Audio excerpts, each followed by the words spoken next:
Shalom,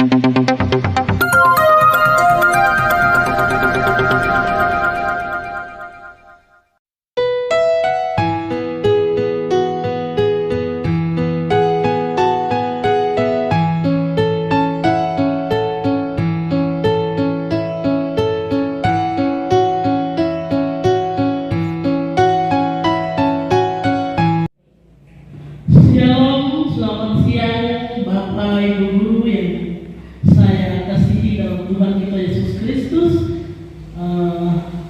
Puji dan syukur kami panjatkan kehadirat Tuhan yang Maha Kuasa atas rahmat dan ridho-Nya. Hari ini kami boleh diberi kesempatan untuk menghadiri kegiatan diseminasi berbagi praktik baik terkait budaya positif di sekolah. Adapun susunan acara: 1. Pembukaan atau doa pembuka. 2. Penyebaran informasi tentang budaya positif. 3. Simulasi penerapan keyakinan kelas. 4. Penutup doa. Terima kasih lagi kepada Bapak Ibu Guru yang sudah hadir di saat siang hari ini. Acara segera dimulai. Untuk itu, kepada Ibu Maria M. Mangupia SPDK disilahkan memimpin doa.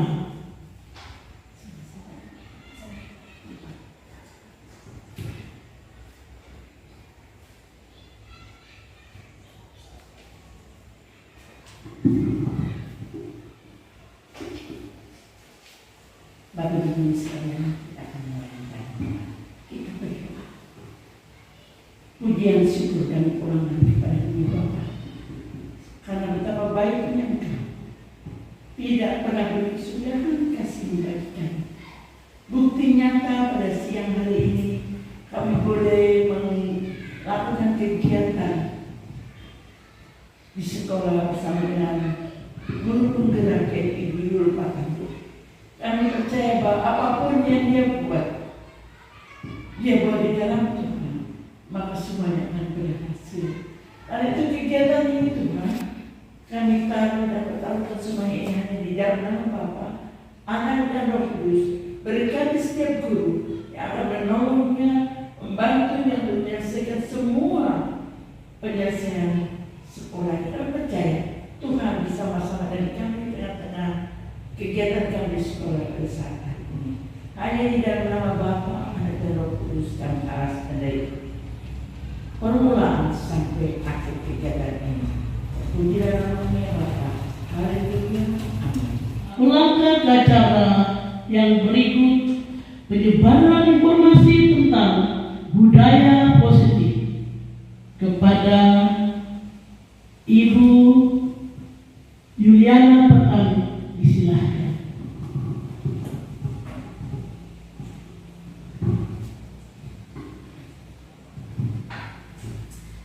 Terima kasih banyak untuk kesempatan yang diberikan kepada saya oleh moderator untuk memandu jalannya kegiatan diseminasi terkait budaya positif di sekolah yang akan kita lalui bersama-sama di siang hari ini.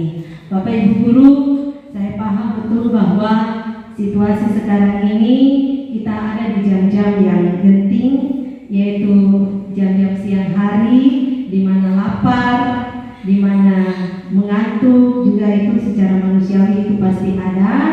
Dan terima kasih kepada panitia yang sudah menyiapkan makanan di siang hari ini, dan saya juga berterima kasih yang banyak untuk kehadiran Bapak Ibu sekalian yang bisa mengikuti kegiatan diseminasi siang hari ini. Baik, sebelum kita masuk pada kegiatan, saya ingin kita sama-sama ada di dalam ice breaking. Kegiatan ice breaking ini kita laksanakan di jam-jam genting seperti ini. Kita ingin supaya kehadiran kita di tempat ini betul-betul hati dan pikiran, jiwa raga kita ada di tempat ini, ya. Dan untuk memusatkan perhatian kita ini, kita masuk dalam ice breaking sejenak ya. Baik, saya akan memberikan satu bentuk permainan. Permainan ini untuk membantu kita memusatkan perhatian kita terhadap kegiatan kita siang hari ini. Nah, permainan ini sederhana saja, ya. Permainan ini sederhana saja. Saya akan menyampaikan satu kata kunci atau clue. Clue-nya ialah huruf ketiga. Clue-nya adalah huruf ketiga. Bisa? Mengerti? Ya.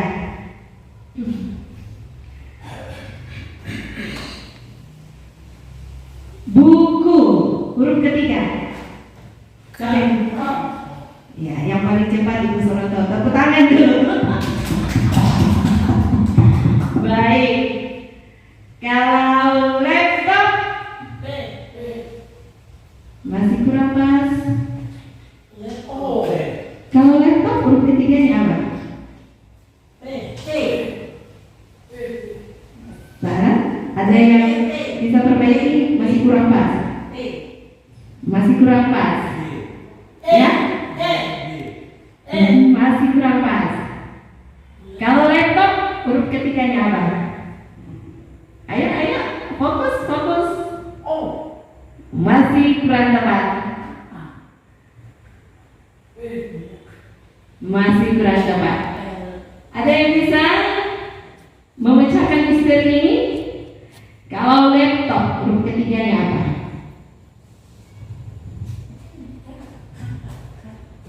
Masih kurang tepat.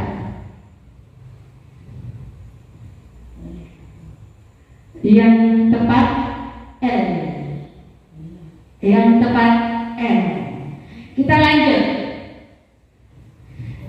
Jadi kalau bendera huruf ketiganya apa? Jadi kalau bendera huruf ketiganya masih kurang tepat. Pak Guru? Masih kurang tepat. Huruf ketiga. Jadi kalau bendera huruf ketiganya apa? Masih kurang tepat. Kurang tepat.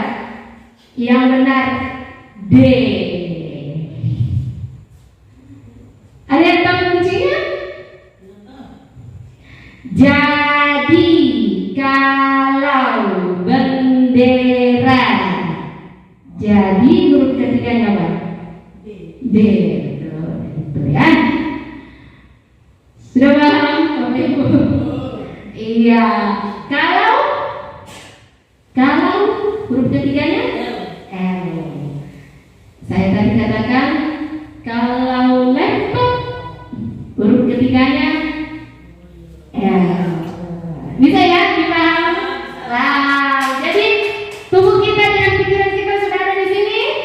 Iya, tepuk tangan dulu. Terima kasih. Itu sedikit speaking dari saya. Kita lanjut kepada pemahaman kita tentang budaya positif. Sebelum kita lebih jauh menelusuri tentang budaya positif, kira-kira saya bisa bertanya sedikit ya. Kira-kira apa yang ada di pemikiran Bapak Ibu ketika mendengar istilah budaya positif? Ada mic di situ, silakan kalau bisa ada yang menjawab. Satu orang perwakilan kaum ibu guru, satu orang perwakilan kaum bapak guru. Ketika terlintas di pikiran budaya positif, kira-kira apa itu budaya positif menurut Bapak Ibu guru? Silakan. Silakan. Yang pegang mic duluan. Apa itu budaya positif? Iya, baik.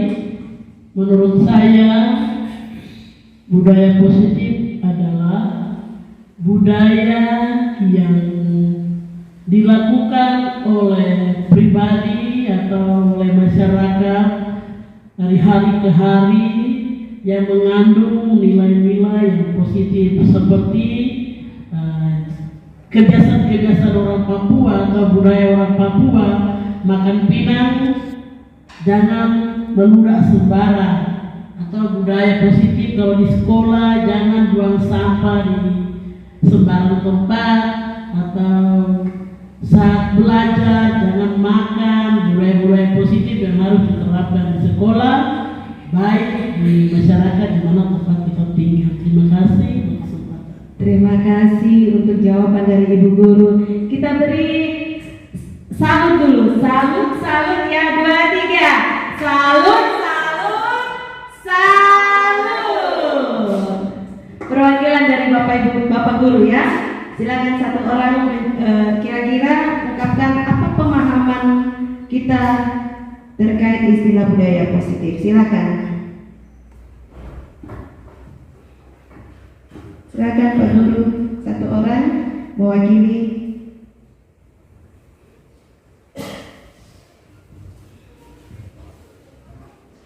Ayo Pak Guru, siapa yang mau menjawab?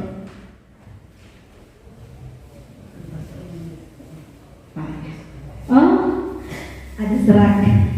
Mari Pak Guru. Apa saja yang dipahami tentang istilah ini? Silakan.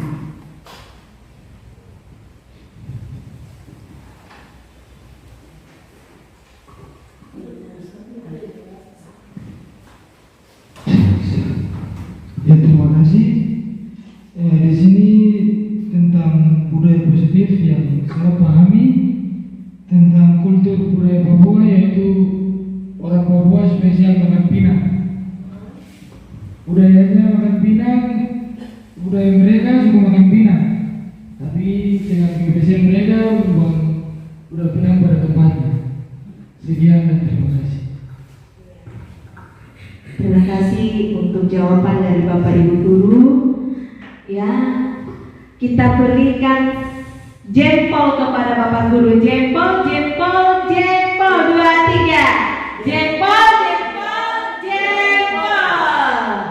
Sangat luar biasa jawaban dari Bapak Ibu Guru, dan memang itu betul sekali ya, bahwa budaya positif itu sebenarnya dekat dengan kehidupan kita. Itu menjadi kebiasaan-kebiasaan baik yang kita lakukan, baik itu di sekolah, di masyarakat, seperti yang sudah disampaikan oleh Bapak Ibu Guru. Kebiasaan kita di masyarakat khususnya ya, ciri khas kita orang Papua makan pinang ya, dan kebiasaan-kebiasaan seperti itu tercermin ketika ya bisa ya, meludah tidak di sembarang tempat ya, yang seperti Bapak Ibu Guru katakan ya, itu menjadi kebiasaan baik. Dan memang betul ya, budaya positif itu adalah nilai-nilai, keyakinan atau kebiasaan baik di sekolah, dan itu bisa terlihat dari sikap kita, perilaku kita, tutur kata kita yang mengandung hal-hal yang positif untuk kita sampaikan di sekolah, tingkah laku kita yang bisa menjadi contoh atau teladan yang baik yang bisa dilihat oleh teman sejawat kita, bisa ditiru, digugu oleh anak-anak murid kita. Itulah budaya positif.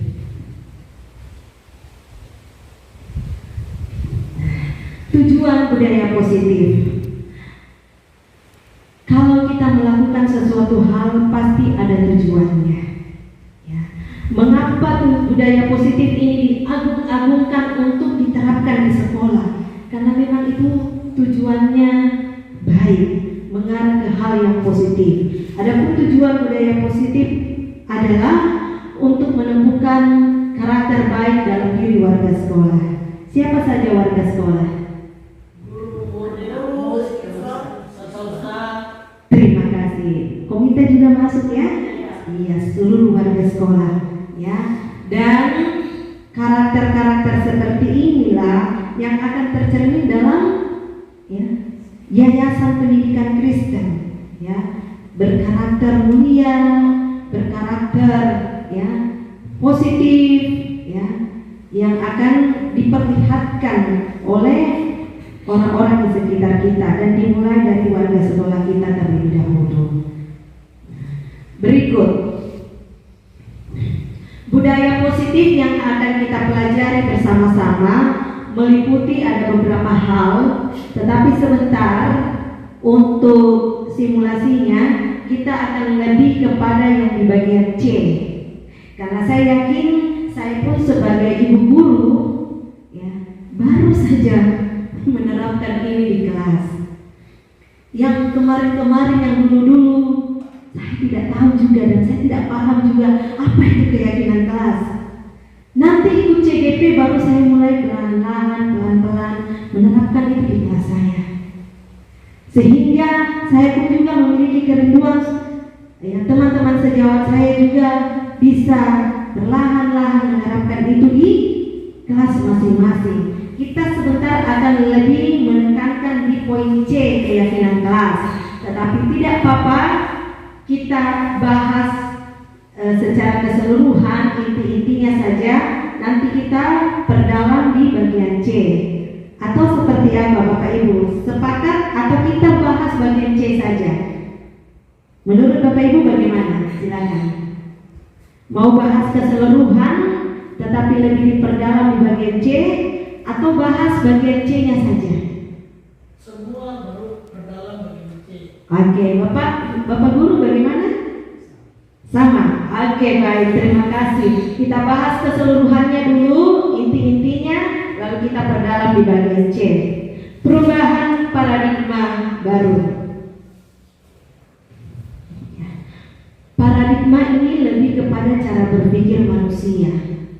Jadi ada paradigma baru yang seharusnya ya itu sudah ada di dalam pola pikir Bapak Ibu guru.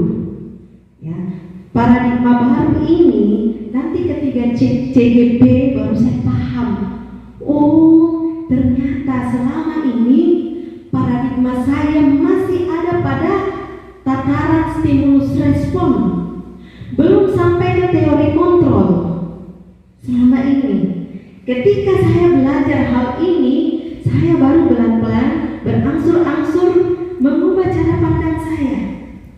Mungkin kalau saya ya kurang disiplin, mungkin kalau saya kurang berbelas kasih kepada anak-anak, itu bisa saya ubah perlahan-lahan tingkah laku saya.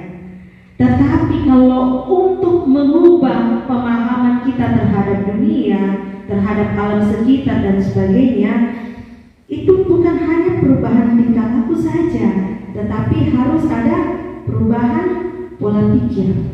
Itu lebih luas. Kalau perilaku hari ini saya rajin, hari ini saya malas, besok saya harus rajin. Itu perubahan perilaku. Tapi kalau untuk mengubah dunia menjadi lebih cerah, untuk mengubah keadaan kelas menjadi baik, menyenangkan dan sebagainya, itu perlu perubahan pola pikir guru dulu. Nah, pola pikir apa yang mau diubah dari stimulus respon ke teori kontrol? Coba Bapak Ibu kepal tangan. Coba Bapak Ibu guru kepal tangan. Nah, kalau kita kepal tangan dengan kuat, kalau ada orang yang berusaha membuka kepalan tangan ini, berusaha membujuk sedemikian rupa dan sebagainya, kalau dari diri kita tetap kuat menahan, apakah tangan ini bisa terbuka atau tidak? Karena apa? Siapa yang mengontrol tangan kita? Kita sendiri. Terima kasih. Walaupun dibujuk, walaupun diiming-imingi, tidak mempan. Oke, baik. Ada hubungannya Bapak Ibu guru. Nah, terima kasih. Nah, selama ini pemikiran kita masih ada di stimulus respon. Mungkin saya pun juga seperti itu awalnya. Ya, apa saja pemikiran stimulus respon itu? Ada beberapa bagian. Yang pertama, kebutuhan, kita menganggap bahwa kebutuhan kita sama. Anak murid datang, masuk dalam kelas semua, duduk. Kita anggap bahwa semua anak murid ini kebutuhannya sama. Itu yang selama ini kita pahami. Tetapi sebenarnya itu tidak seperti itu Bapak Ibu guru. Mari kita ubah pemahaman kita, mengubah paradigma berpikir kita. Ternyata kebutuhan anak-anak murid kita itu berbeda. Ya, gaya belajarnya berbeda, kesiapan belajarnya berbeda, daya serapnya berbeda. Ada anak yang cepat menangkap pelajaran, ada yang tidak. Ada yang anak datang ke sekolah kebutuhannya berbeda-beda. Jangan kita samakan semua. Ya, kita menganggap bahwa kebutuhan semua orang sama. Ya, kamu tidak mendengarkan ibu. Ya, padahal apa? Dia punya kebutuhan yang dia mau penuhi itu lain.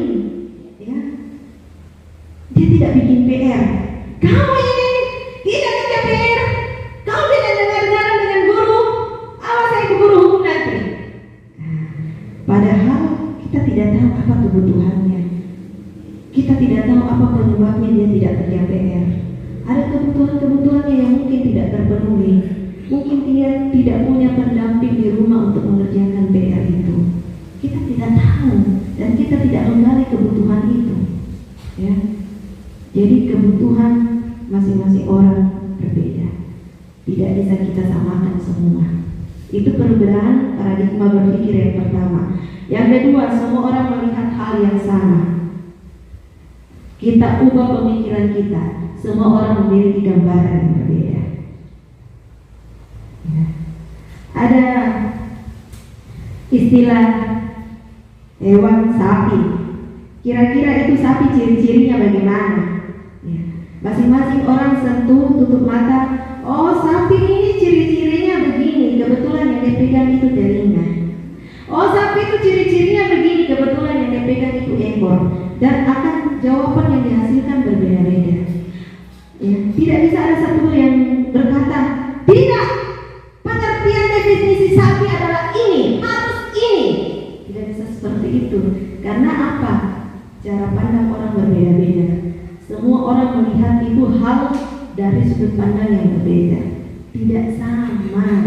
Dan kita tidak bisa sama paksakan apa yang ada di pikiran saya harus sama dengan apa yang di pikiran Pak Guru. Tidak bisa.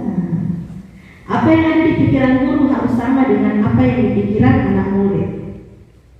Siapa? Mari saya sini. Silakan gabung. Jadi seperti ini ya. Kalau kita memberi pertanyaan kepada anak murid, ya, lalu kita katakan, oh salah, ada yang bisa menjawab dan benar, silakan. Mematikan kreativitas anak, ya. Karena apa? Ya, hargai jawaban dari anak-anak dari gambaran-gambaran yang berbeda dan sisi-sisi yang berbeda. Karena mereka punya pemahaman seperti itu, mereka melihat dari sisi yang berbeda. Ya. Nah, itu yang harus kita ubah dulu sehingga kita bisa masuk nanti ke materi-materi selanjutnya. Lalu kita mencoba mengubah orang agar berpandangan sama dengan kita. Ya, itu sudah ya, hampir sama penjelasannya. Perilaku buruk dilihat sebagai suatu kesalahan yang seharusnya semua perilaku memiliki tujuan. Ya, anak terlambat ke sekolah. Kita selalu melihat itu sebagai sebuah kesalahan. Ya. Anak tidak kerja PR. Kita melihat hal itu sebagai sebuah kesalahan.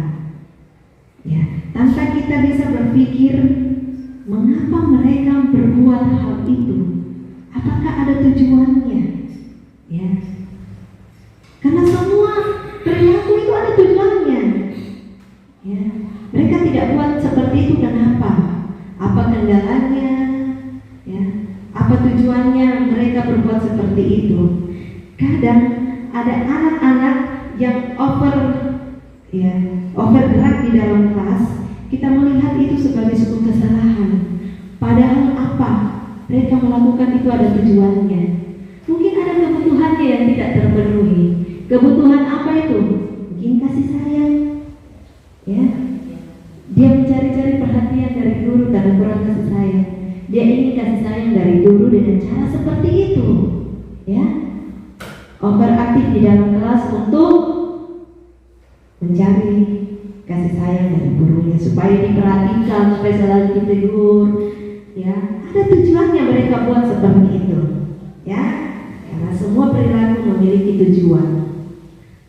Berikut, orang lain bisa mengontrol saya, hanya Anda yang bisa mengontrol diri Anda.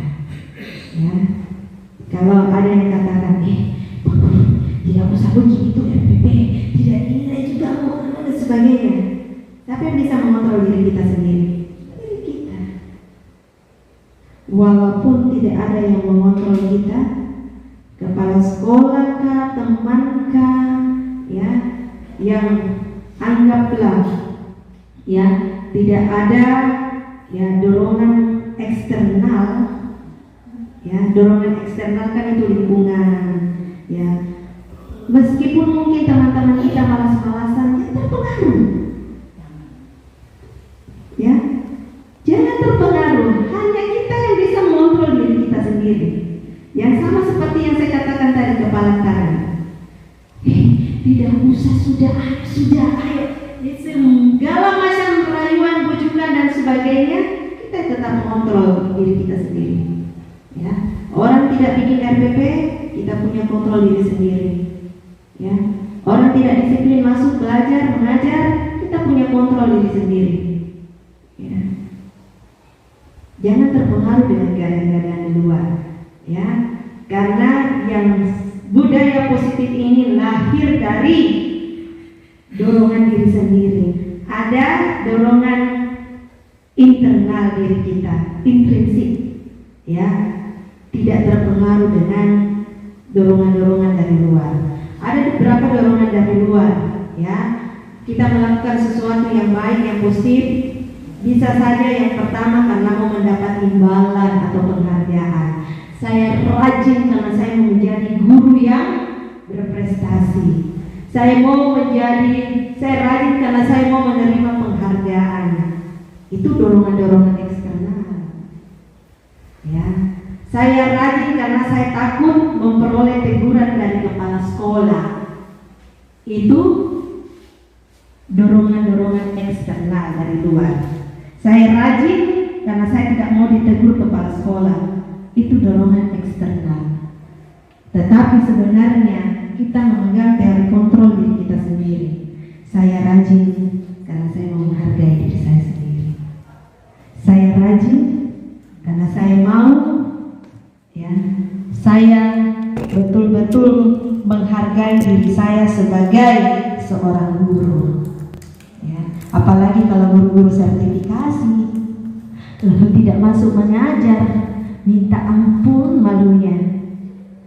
Beda ya, beda waktu kami belum selesai PPG dengan sudah PPG. Setelah selesai PPG, tidak datang mengajar, rasa macam kayak ada beban di sini. Saya ini GR loh, GR. Karena berpikir seperti ini, double gaji lagi. Ya, karena seperti itu. Dan walaupun itu tidak ada seperti itu pun, sebenarnya ada kekuatan dari dalam diri kita untuk mengontrol diri kita bahwa tidak perlu karena double gaji, tidak perlu karena ada imbalan apapun, ya, dikasih transfer apapun. Saya heran kadang ada guru-guru yang tidak mau ikut pelatihan kalau tidak ada uang guru. Padahal itu dorongan eksternal saja. Yang seharusnya ketika kita menghargai diri kita sebagai guru, ya, kita ada di tempat itu mengikuti pelatihan karena kita menghargai diri kita. Saya ini seorang guru, jadi perlu dibekali. Apa yang saya mau ajarkan ke anak kalau saya sendiri tidak dibekali dari hari ke hari? Itu cara kita menghargai diri kita. Itu dorongan intrinsik, dorongan internal dari dalam diri kita. Ya, jadi kalau kita anggap bahwa saya bisa mengontrol orang lain, teriak-teriak, diam, kamu tidak mau diam. Ya, teriak-teriak seperti itu sama anak-anak. Bisakah kita mengontrol orang lain? Anda tidak bisa mengontrol orang lain. Itu perubahan paradigma berpikir kita. Kita tidak bisa mengontrol orang lain karena masing-masing mereka berdiri dengan keyakinannya sendiri. Ada keyakinannya sendiri, saya punya keyakinan, anak-anak punya keyakinan. Sehingga apa yang bisa mengontrol mereka? Keyakinan diri sendiri, dan ini yang akan kita bentuk nanti di keyakinan kelas. Mereka yang bentuk keyakinannya sendiri, dan keyakinan itu yang akan mengontrol mereka. Sehingga kalau mereka ribut, mereka akan mau sendiri. Saya pernah buat keyakinan kelas bersama dengan teman-teman dan guru. Kok saya yang langgar? Jadi kita tidak perlu menguras tenaga sampai teriak-teriak setiap mengajar. Kita tinggal tanya, nak, yang di belakang kamu bikin apa, nak? Apakah itu sudah sesuai dengan keyakinan kelas yang kau buat? Dia langsung sadar, iya, keyakinan kelas toh sudah sepakati bersama-sama, tidak boleh ribut di dalam kelas. Kok saya bikin, saya sendiri yang buat, saya sendiri yang langgar. Itu keyakinan kelas. Sehingga mereka sendiri yang mengontrol dirinya dengan kesepakatan yang dia buat dalam kelas, bukan kita guru, ya, karena kita tidak bisa mengontrol orang lain. Mereka punya kunci dirinya sendiri, kita pun juga punya kunci diri kita sendiri. Nah, yang berikut pemaksaan ada pada saat bujukan gagal. Nah, kolaborasi dan konsensus menciptakan pilihan-pilihan baru. Kalau kita ingin situasi kelas kita betul-betul kondusif, lalu apa yang kita harapkan tidak bisa kita capai, terkadang sudah ada pemaksaan yang keluar. Kamu keluar, kalau ribut dalam kelas keluar saja. Sudah ada pemaksaan yang keluar. Kalau sudah tidak bisa sekali, pemaksaan sudah keluar dari mulut, ya, atau bujukan, ya, bujukan, ya. Tidak usah kau bikin RPP, semua guru juga tidak bikin RPP kok. Bujukan, ya.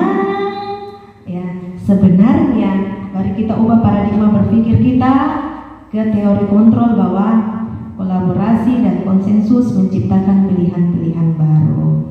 Ya, mari kita kerjasama, kolaborasi, membuat RPP, hal yang ribet menjadi gampang kalau kita kerjasama. Sebenarnya seperti itu, ya. Dan berikut terakhir model berpikir menang-menang, model berpikir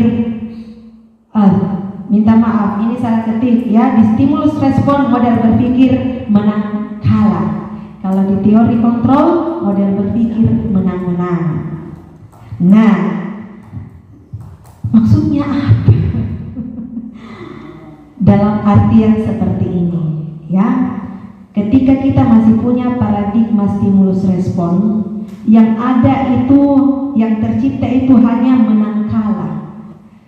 Jadi siapa yang dominan itu yang menang, siapa yang tidak dominan itu yang kalah. Contoh, ya, contoh anak terlambat ke sekolah, kita sudah hakimi di luar, ya. Siapa yang perannya lebih dominan itu yang akan menang, dan siapa yang merasa bersalah itu akan kalah. Kalau teori kontrol, ya, prinsip yang kita peroleh sama-sama menang. Anak tidak merasa bersalah, anak tidak merasa malu, ya, guru pun juga, ya, bisa memberikan pemahaman-pemahaman yang baik. Ya, sama-sama menang, ya, sama-sama menang, sama-sama tidak ada yang dirugikan, maksudnya seperti itu.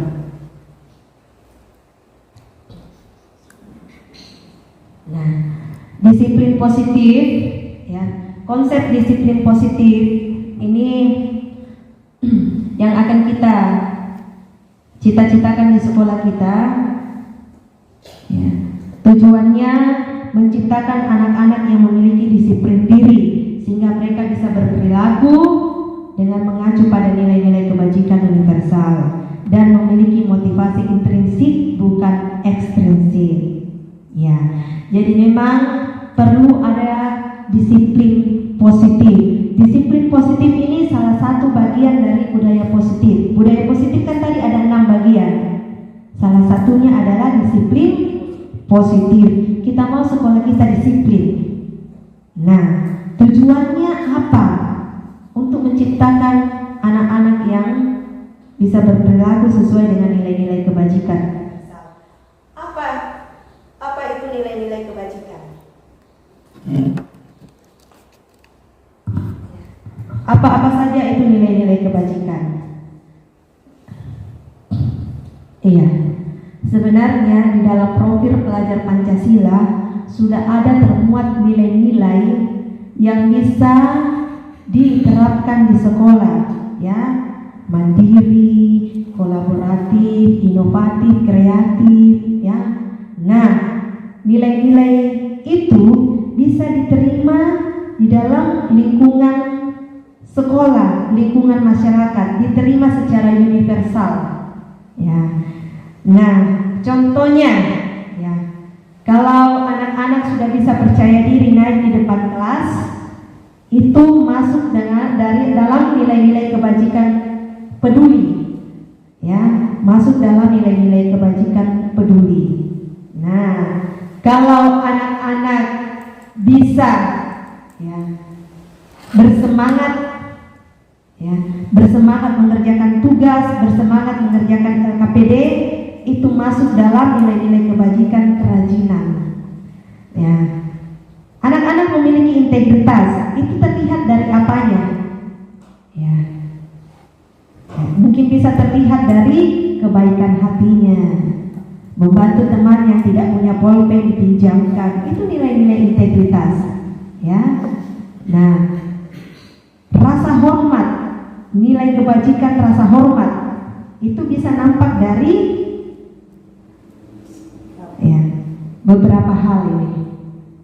Nah, bersikap toleransi, tidak menghina agama lain, itu rasa hormat, ya, nilai-nilai kebajikan. Dan ini kita harapkan bisa kita terapkan dalam lingkungan sekolah kita. Dan itu memang tidak semudah membalikkan telapak tangan. Perlu keyakinan diri seorang guru untuk mampu menuntun anak-anaknya untuk memiliki nilai-nilai kebajikan seperti ini, ya. Dimulai dari guru dulu, dimulai dari diri sendiri. Kita menerapkan nilai-nilai kebajikan. Kita guru punya nilai. Nilai-nilai itulah yang akan kita perlihatkan dalam peran kita sebagai guru, ya. Sehingga anak-anak bisa mencontoh kita, ya, untuk juga memiliki nilai-nilai kebajikan seperti ini. Masih banyak lagi nilai-nilai kebajikan yang lain. Ini hanya seberapa saja, ya. Luar biasa kalau anak-anak sudah bisa terapkan itu di sekolah. Nah, kita lanjut dulu. Kita nanti terakhir ini keyakinan kelas. Kita masuk dulu 5 kebutuhan dasar manusia. Nah, ini dia 5 kebutuhan dasar manusia. Yang paling pertama itu kebutuhan bertahan hidup. Kenapa ini diletakkan di tengah-tengah? Apalagi zaman-zaman sulit sekarang ini. Untuk bertahan hidup saja itu kita sudah bisa bersyukur. Nanti kebutuhan-kebutuhan yang lain mengikuti. Itu masih bisa ditahan-tahan, ya.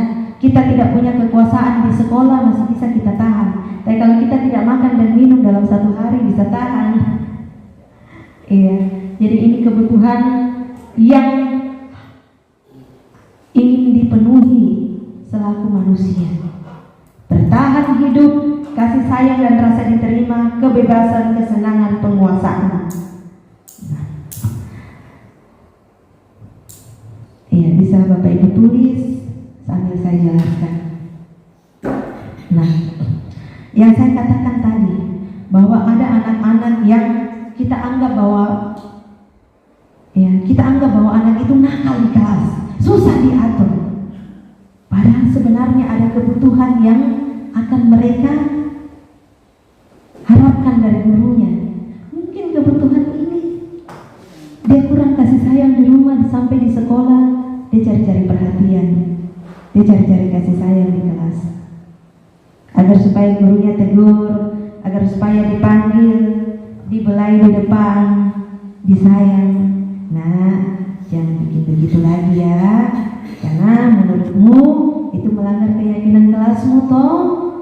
Iya Ibu Guru, padahal hanya untuk dibelai, hanya untuk sayang-sayang.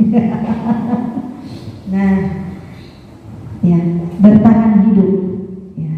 Bisa nggak anak-anak konsentrasi belajar kalau tidak sarapan pergi sekolah? Tidak ya. Kita saja guru mengajar kalau perut keroncongan, aduh hai.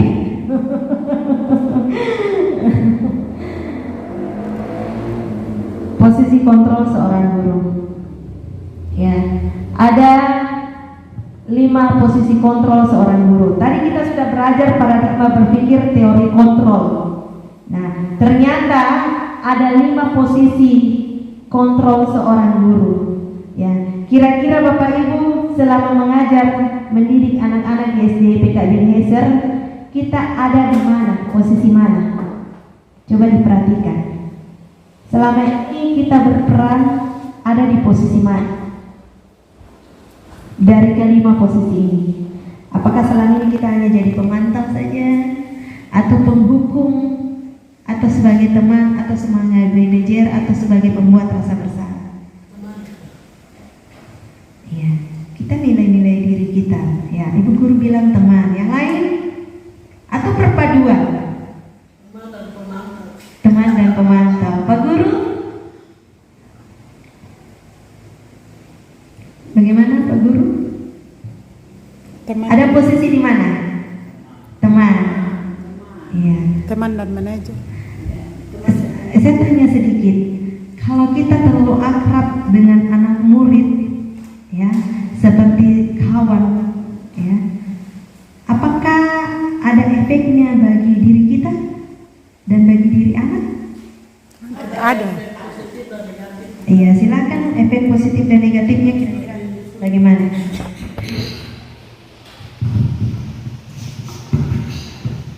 Iya, baik. Jika kita seorang guru wali kelas,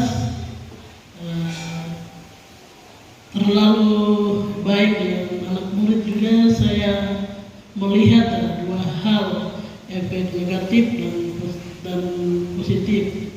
Saya lebih cenderung ke efek positif. Kalau positif, anak akan menjadikan kita teman. Kenapa anak menjadikan kita teman? Karena kita sendiri selalu membuka diri kepada anak-anak. Anak-anak jangan menganggap ibu sebagai guru, tapi bisa jadikan ibu sebagai teman anak. Nah, dari situ kita menumbuhkan rasa kepercayaan diri anak kepada kita. Jadi sewaktu-waktu, contoh yang seperti tadi Bu katakan, saya tanggap selalu terlambat, tidak membuat PR. Kalau dulu kita, hei, kamu kenapa tiap kali kasih PR itu tidak kerjakan? Ada yang ingin anak ini sampaikan kepada gurunya, tapi karena guru tidak membuka peluang, menjadikan murid seperti teman, maka dia takut, dan itu berlalu sampai bahkan ada yang tamat harusnya dengan rasa itu. Tapi kalau kita sudah membuka diri sebagai teman, kenapa aku tidak buat PR, Bu? Nah, kalau di sini mayoritas orang tua ada yang banyak membaca tulis ya. Nah itu satu yang kita harus tahu sebagai seorang guru. Bapak dan mama tidak bisa kerjakan PR ini, begitu. Nah itu positifnya. Terus kalau sampai ke hal-hal dalam pribadi dia sendiri, mungkin di masa pubertas, apalagi kalau kelas atas itu, kebanyakan orang tua muda tidak pernah tahu anaknya sudah haid atau masa puber anak laki-laki itu tidak tahu. Kadang kita ya sebagai guru, harus udah umur begini nanti ada begini, sini, apalagi kita sudah lihat tanda-tanda dan jerawat, bau ketek sudah keluar, keringatnya, ini kok hati-hati nanti begini. Pada saat seperti itu ya, saya menganggap nilai positifnya seperti itu, kedekatan kita dengan murid. Terus saya lihat yang negatifnya, kadang anak tidak menghargai kita. Kita guru sendiri merasa bahwa anak sampai tidak tidak menghargai kita sebagai guru. Dia anggap kita macam dia keluarga atau begitu. Suka-suka dia masa bodoh sama kita kan tidak kan masa hilang itu taring guru lah begitu. Itu efek negatif dari saya. Terima kasih mungkin ada seperti itu kepada Ibu.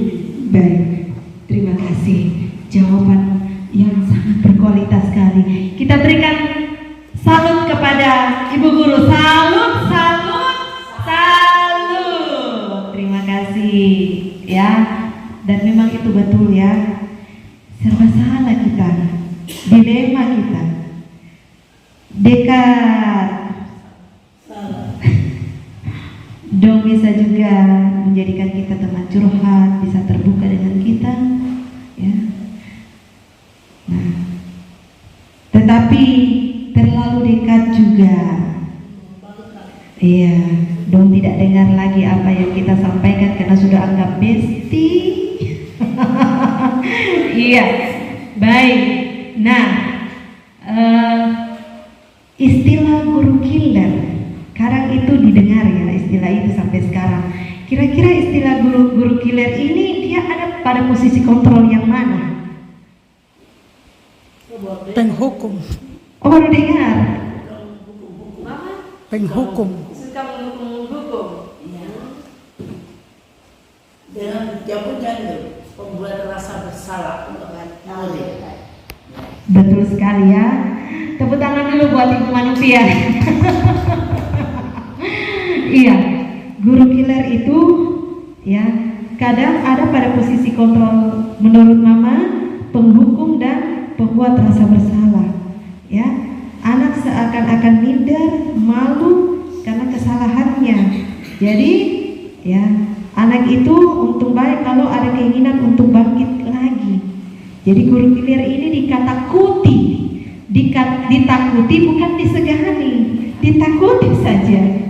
Ya, nah, oleh sebab itu perlu mungkin hal yang kita ingin bahwa ada perubahan ke arah yang lebih ideal. Ya, kita perlu berlatih diri untuk ada pada posisi manajer.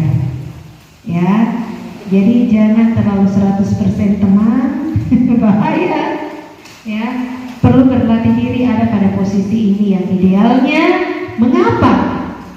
Ya, posisi guru ketika ada pada posisi manajer, ya, guru dalam hal ini membantu anak untuk bersama-sama, ya, bersama-sama bekerja sama secara kolaboratif, ya, untuk ya berbuat sesuatu yang bisa ya menguntungkan anak itu dan bertanggung jawab terhadap kesalahan yang dia perbuat, ya, menguntungkan, tetapi bukan berarti cuci tangan terhadap apa yang dia lakukan ketika berbuat salah, tidak. Ya, tadi prinsipnya menang-menang, kan? Iya. Jadi sebagai posisi manajer, guru ya memberikan peluang bagi anak untuk mempertanggungjawabkan perbuatannya, dan guru memberikan kesempatan bagi anak untuk mencari solusi, anak tersebut mencari solusi dari apa yang menjadi permasalahannya. Itu posisi manajer. Ya, nanti kita akan berlatih pada kesempatan-kesempatan yang lain karena kita lebih kepada keyakinan kelas. Nanti ada pertemuan berikutnya kita berlatih simulasi ini. Nah, terakhir langkah dalam segitiga restitusi. Yang tadi yang poin terakhir di budaya positif, segitiga restitusi.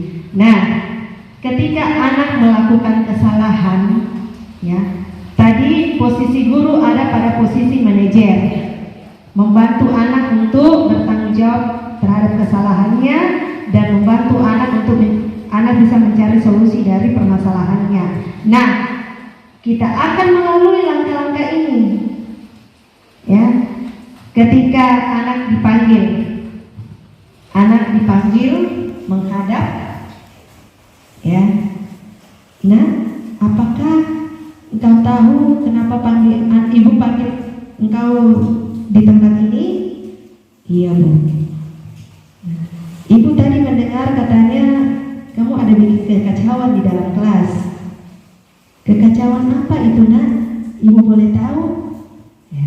Dia akan sendiri bercerita, ya, tanpa bilang, katanya tadi mau tidur ya dalam kelas.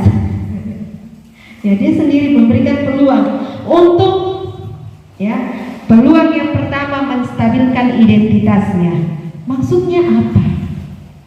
Anak yang membuat kesalahan, ya, entah itu kesalahan tunggal yang dia buat sendirinya, atau juga berbenturan dengan orang lain, mungkin temannya, dua-dua langsung dipanggil. Kita ambil langkah yang pertama menstabilkan identitasnya dulu, ya. Maksudnya apa? Menstabilkan identitas ini. Langkah ini kita gunakan untuk, ya,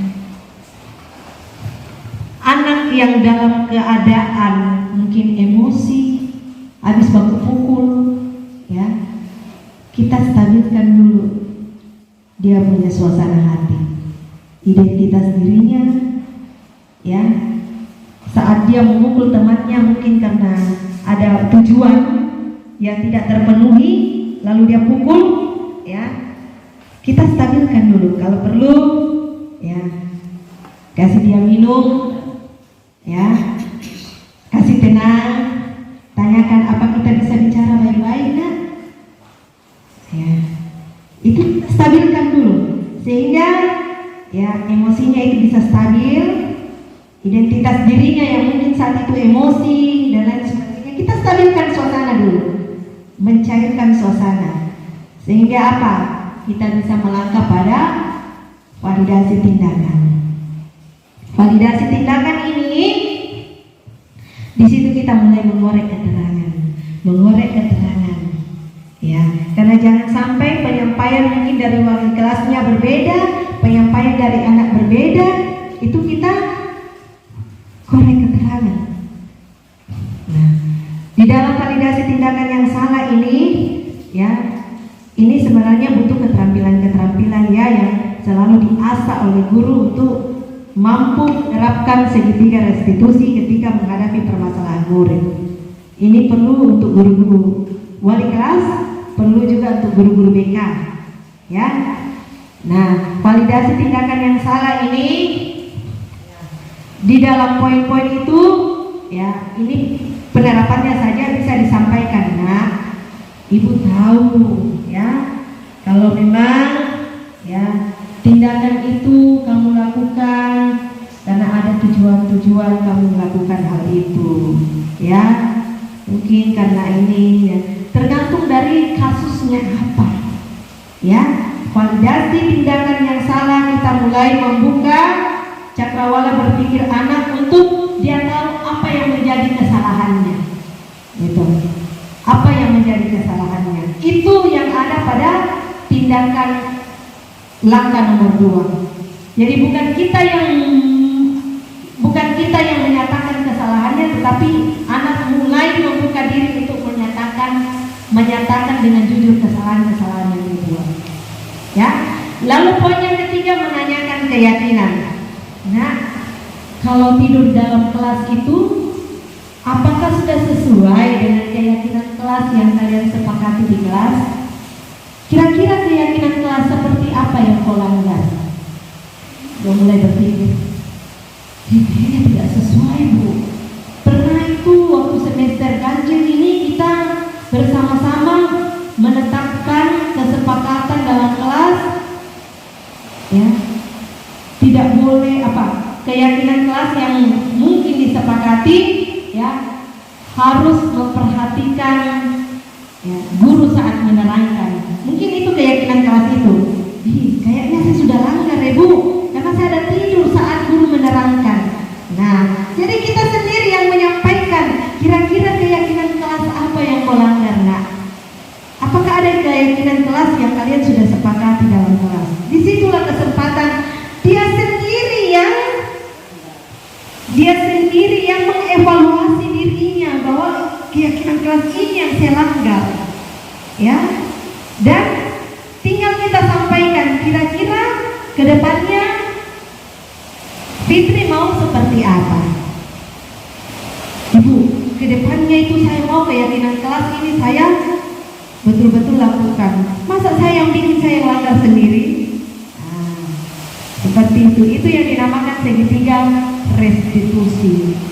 Jadi bukan kita yang mengadili anak sedemikian rupa, tetapi mereka yang mulai mengontrol diri untuk memvalidasi tindakan-tindakannya sendiri dan mengoreksi keyakinan-keyakinan yang dia langgar, dan ada keinginan untuk kedepannya bisa mencari solusi untuk mengubah hal itu, bertanggung jawab terhadap apa yang dia buat. Nah, seperti itu. Tetapi itu ada keterampilan-keterampilan yang nanti ada waktu baru kita akan simulasi bersama-sama. Sampai di sini kita lebih perdalam tentang keyakinan kelas. Ya. Keyakinan kelas ini yang akan kita simulasi sama-sama. Nah, Bapak Ibu jujur, nanti ikut CGP baru saya terapkan di kelas. Jujur, ya, saya tidak munafik dan saya memiliki kerinduan bahwa kita sama-sama memulai hal yang baik. Kenapa tidak? Ya, tidak ada kata terlambat untuk memulai hal-hal yang baik. Ya. Pernahkah Bapak Ibu di kelas, mungkin dalam pertemuan pertama di semester baru, Bapak Ibu memulai dari membentuk bersama-sama di kelas sebuah kesepakatan? Pernah? Pernah? Ada poin-poinnya? Kalau perlu keyakinan kelas itu yang poin-poin itu dibuat di dalam. Jadi anak-anak tiap hari bisa baca. Pernah buat itu? Mungkin berlaku untuk 1 tahun atau berlaku untuk 1 semester. Pernah? Langsung masuk mengajar, tidak bikin kesepakatan kelas. Saya begitu, karena saya belum paham waktu itu. Kalau Pak Guru bagaimana? Pernah buat? Tidak pernah? Pernah? Sama, saya juga tidak pernah buat. Ibu Guru? Pernah buat? Nah, lalu diterapkan? Diterapkan. Tapi melihat dari kondisi sekolah dengan situasi keadaan guru dan murid kadang tidak. Mungkin yang diterapkan cuma kalau datang terlambat pulang. Maksudnya apa? Keyakinan pulang show. Paling bakal terlambat pulang terus sebelum kita jalan, artinya itu diganti dengan literasi membaca terus pulang. Pulang sekolah kita akan melihat keadaan murid, bagaimana guru yang bisa menulis sekali untuk paham mereka, untuk jangan berulang. Terima kasih. Minta maaf ya Bapak Ibu Guru karena lampu padam, jadi infokus ini dia mati. Ya kita bersyukur karena ada speaker aktif ya yang sudah dicas memang, jadi kita masih bisa gunakan. Jadi tidak apa-apa ya walaupun tidak nampak. Ini hal-hal teknis yang kita di luar dugaan. Baik, tidak apa-apa, saya bacakan saja apa yang ada di slide presentasinya. Baik, terima kasih bagi guru-guru yang sudah terapkan itu dalam kelas.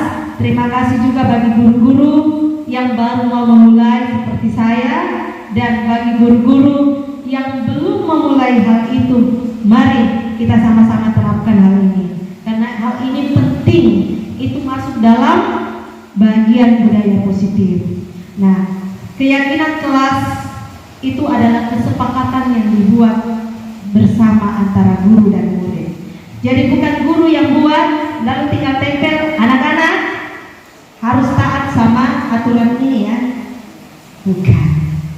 Itu bukan keyakinan kelas, tapi itu undang-undang atau peraturan. Samakah keyakinan kelas dengan peraturan? tidak sama.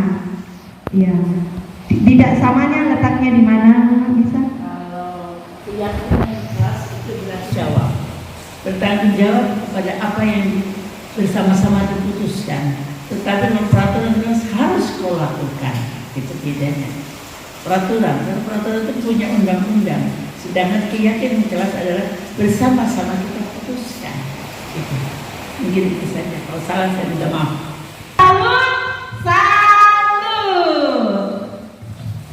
Iya, peraturan ini lebih kepada konsekuensinya hukuman.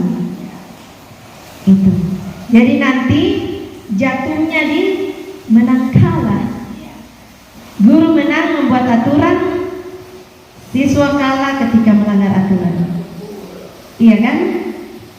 Kalau keyakinan kelas, ya, bukan peraturan. Keyakinan kelas dibuat bersama-sama antara guru dan murid, bersepakat membuat hal itu, dan ya, jatuhnya nanti di menang-menang prinsipnya, ya. Lalu konsekuensinya ketika melanggar keyakinan kelas itu, konsekuensinya bukan ada pada tahap hukuman. Seorang guru, mari kita ubah pemikiran kita mulai dari sekarang ini, ya. 5 posisi kontrol tadi, jangan sampai kita terkenal sebagai guru killer, pembuat hukuman. Kita datang di sekolah hanya untuk menghukum anak yang melanggar aturan, ya. Sehingga tidak ada peraturan yang ada keyakinan kelas atau keyakinan sekolah, ya. Jadi beda tata tertib, ya, beda tata tertib sekolah yang memakai seragam seperti ini, itu beda, itu tata tertib. Yang dimaksud adalah peraturan kelas atau keyakinan kelas yang betul-betul memanusiakan anak, yaitu keyakinan kelas. Iya. Karena apa? Ya, ketika anak memperoleh hukuman, anak semakin merasa dirinya bersalah dan minder, malu. Untung baik kalau kenapa kau tidak bikin PR hari ini? Ya, awas kalau itu lihat lagi kita tidak bikin PR. Besok itu dia tidak di sekolah. Untung baik 1 hari 2 hari dia tidak di sekolah. Kalau 1 bulan, itu mau apa? Itu sebabnya perlu keyakinan kelas itu dibuat untuk menanamkan kebajikan dalam diri murid. Kebajikan-kebajikan apa? Itu tadi nilai-nilai kebajikan. Untuk memperoleh nilai-nilai kebajikan tadi yang ada di slide tadi, itu ada begitu banyak nilai-nilai kebajikan. Terapkan keyakinan kelas, ya. Nah, pembentukan keyakinan kelas. Nah, keyakinan kelas ini lebih bersifat abstrak, ya, lebih bersifat abstrak dari peraturan dan lebih rinci dan konkret. Keyakinan kelas berupa pernyataan-pernyataan universal. Ya, nanti kita ini tidak bisa tampil, ya. Saya bacakan saja, tidak apa-apa Bapak Ibu. Iya, karena lampu padam. Nah, keyakinan kelas berupa pernyataan-pernyataan universal. Maksudnya apa? Bisa diterima oleh semua kalangan. Ya, tidak ada pembatasan-pembatasan seperti mungkin agama-agama tertentu saja, tidak. Ya. Atau mungkin ya untuk khusus suku-suku tertentu saja, tidak. Itu universal. Bisa diterima oleh semua kalangan anak-anak kita, ya. Entah itu mungkin yang Muslim, yang Kristen, ya, itu maksudnya. Nah, pernyataan keyakinan kelas juga senantiasa dibuat dalam bentuk positif. Dalam artian seperti apa? Yang mana yang positif dan negatif dari 2 kalimat ini? Ya, tidak boleh terlambat ke sekolah. Datang tepat, harus datang tepat waktu ke sekolah. Yang mana kalimat positif? harus datang tepat waktu. Tepuk tangan dulu. Yang kalimat negatifnya tidak boleh datang terlambat. Ya, jadi ketika kita mulai membentuk keyakinan kelas, kesepakatan kelas bersama dengan murid, usahakan menggunakan kalimat-kalimat positif. Lalu diterima oleh semua kalangan secara universal. Jangan hanya kalangan untuk anak-anak yang mungkin Kristen saja, lalu menyepelekan yang Muslim, ya, atau suku-suku tertentu saja menyepelekan suku yang lain. Nah, itu. Lalu keyakinan kelas hendaknya tidak terlalu banyak. Jangan sampai anak bingung. Jadi kalau poin-poinnya itu ada yang kayak sama-sama saja inti-intinya, itu gaul saja sudah. Jangan terlalu banyak sampai. Iya, sesuaikan juga dengan jenjang tingkatan. Kalau kita guru kelas 1, bahasa sederhananya bagaimana, ya, yang konkretnya bagaimana, yang rincinya bagaimana, yang mudah dimengerti bahasanya sama anak kelas 1, beda dengan anak kelas 6. Jangan terlalu banyak, sehingga mudah diingat dan dipahami oleh anak-anak kita. Kalau terlalu banyak, nanti dong lupa. Kita tanya, nah, kok datang itu tidak pakai sepatu di sekolah? Kira-kira adakah keyakinan kelas yang kau langgar terkait hal itu? Ibu guru, saya ingat dulu. Mungkin karena saking terlalu banyaknya keyakinan kelas yang dibentuk di sekolah, langsung lupa poin-poinnya semua. Jadi jangan terlalu banyak supaya anak-anak mudah ingat. Jadi ketika anak-anak datang ke sekolah pakai sendal, itu kan pelanggaran. Ya, menurut tata tertib pelanggaran. Tetapi kita mulai menggali dengan memakai segitiga restitusi tadi. Di poin yang ketiga, ya, kita mulai pelan-pelan menyampaikan kepada anak-anak kita, kira-kira menurut Fitri pakai sandal ke sekolah itu sudah sesuaikah dengan keyakinan kelas kita? Tidak, Bu Guru. Kira-kira keyakinan kelas yang seperti apa yang Fitri langgar?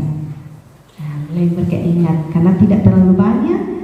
Ya, Ibu, sepertinya keyakinan kelas kurang disiplin. Saya sudah bentuk kayak sepakatan dalam kelas harus disiplin. Lalu saya tidak disiplin ini, aduh, saya salah.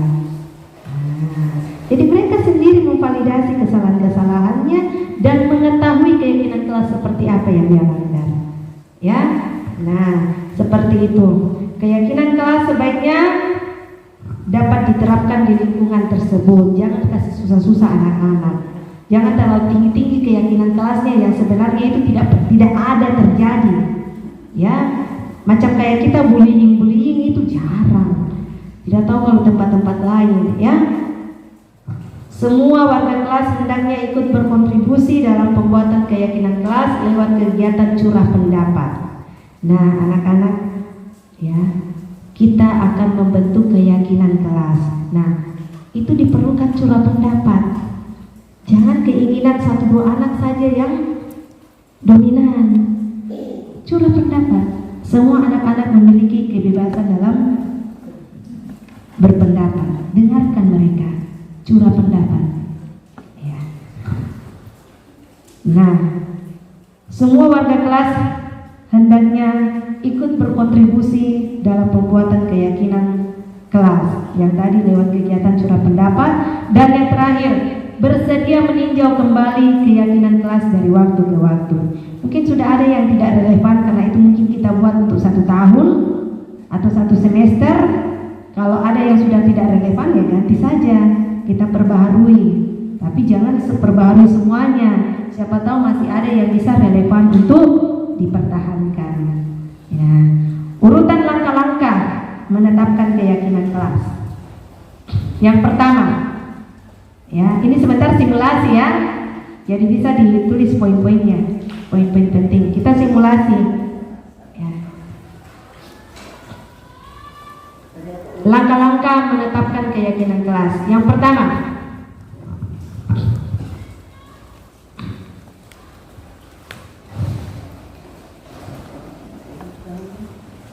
langkah-langkah utama menetapkan keyakinan kelas.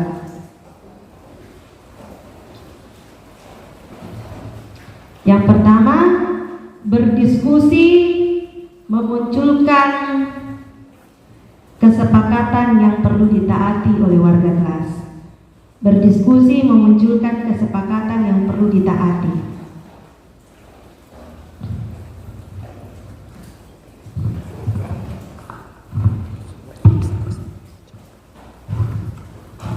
Berdiskusi memunculkan kesepakatan yang perlu ditaati oleh warga kelas. Ya. Awalnya seperti ini ya. Ini sekilas saja, nanti teman-teman lebih dalami lagi perannya. Anak-anak, ya. Kita dalam pertemuan pertama ini di semester yang baru ini, ya. Sebelum kita melangkah lebih jauh untuk mengikuti pembelajaran pertemuan 1, pertemuan 2, dan pertemuan seterusnya, ada baiknya kita bersama-sama berdiskusi untuk menetapkan kesepakatan dalam kelas, yaitu membuat keyakinan kelas.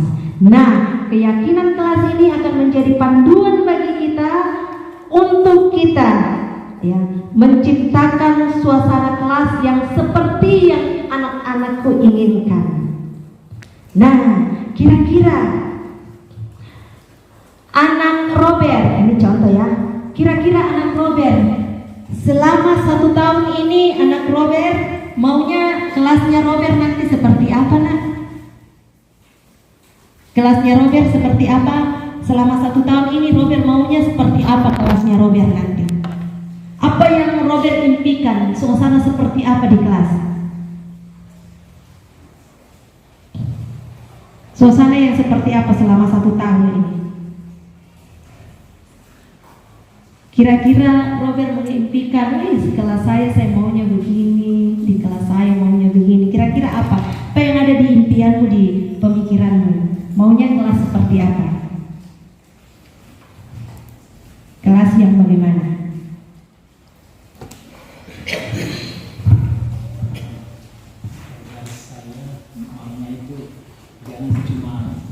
Bagus saja yang aktif di dalam kelas, harus siswa juga aktif di dalam proses. Oke, tepuk tangan buat anak Robert.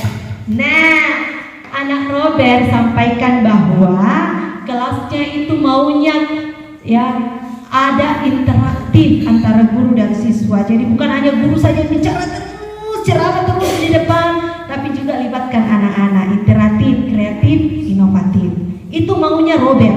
Maunya Robert kelasnya kemudian di dalam 1 tahun ini maunya kelas yang aktif, interaktif, yang kreatif, yang inovatif. Wah, luar biasa. Nah, kira-kira maunya anak Tono kelas yang bagaimana selama 1 tahun?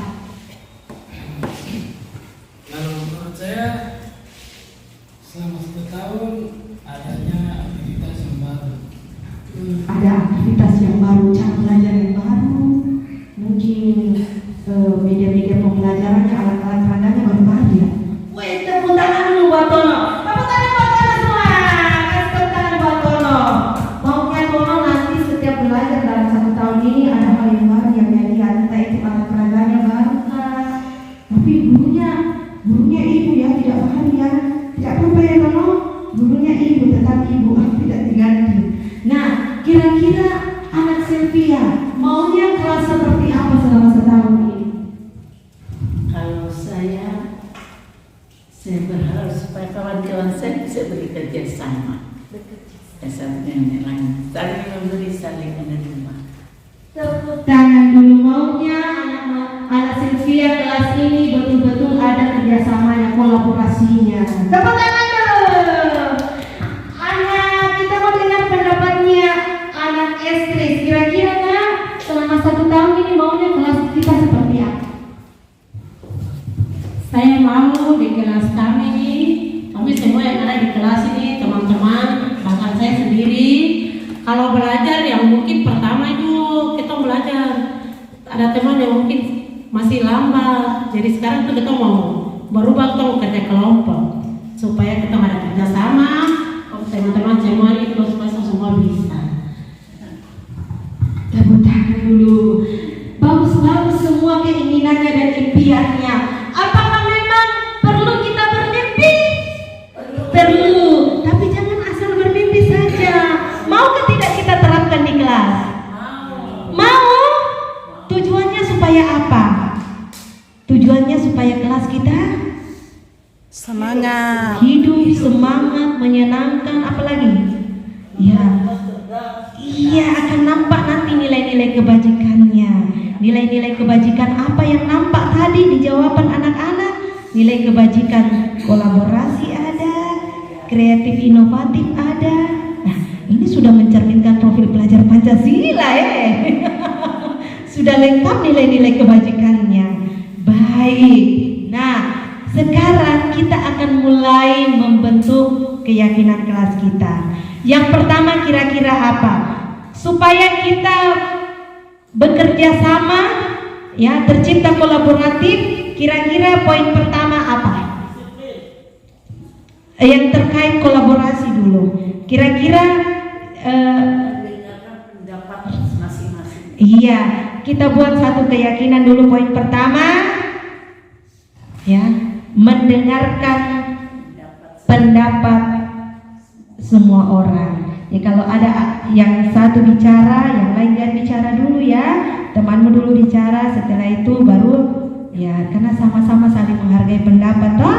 Ya, itu poin yang pertama, saling menghargai pendapat sesama warga kelas. Nah, itu poin pertama sudah jadi. Poin yang kedua apa lagi?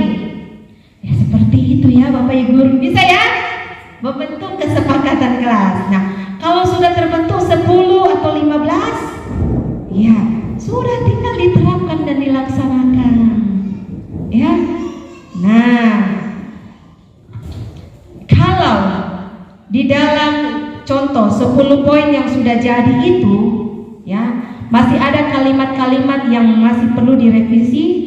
Yang tadi apa? Tidak boleh mengandung kalimat negatif, harus kalimat yang lebih positif. Jadi itu lebih direvisi-revisi lagi.